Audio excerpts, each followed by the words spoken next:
how do you make your purchases revolving around your emotional state, basically, okay, and your behavior and your experience with money at the end of the day. When you look at all these hyped up stocks, if I can call it as such, and there's many of them still coming to the market.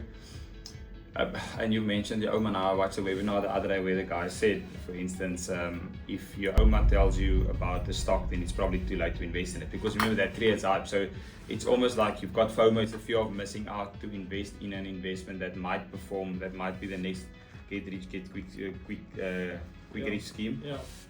So it's basically just about trying to avoid the hype, focus on what you need to focus on in terms of investing, following a longer term strategy, because a lot of the time the hyped up stocks, there's a period where it will increase quite dramatically, and then suddenly it will just collapse, and by the time that collapse, then it's already too late actually to invest in it. So I almost want to say, by the time that you hear of something that's out there already, it's almost too late to invest in it. Correct. But remember this, now I'm referring to a specific stock that you're investing in, and there is a few, like I'm gonna name the company. A recent example will be SpaceX.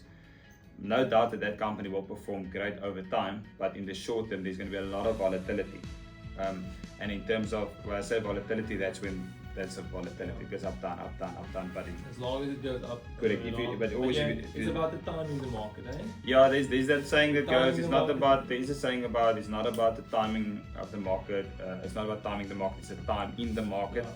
The only thing is that does apply. A lot of the people will agree with it, a lot of the people will disagree with it.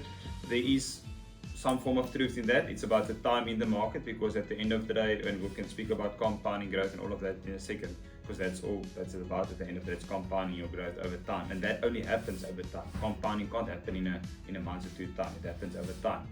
But the timing of the market, that's where it is applicable in some cases. Like I would say, people trading the market quite often. For them, it's obviously that's very important, the timing in the market. But at the end of the day, for long-term investors, it is the time in the market. Retail investor. Retail Putting investor. the money in, forgetting about it. Correct.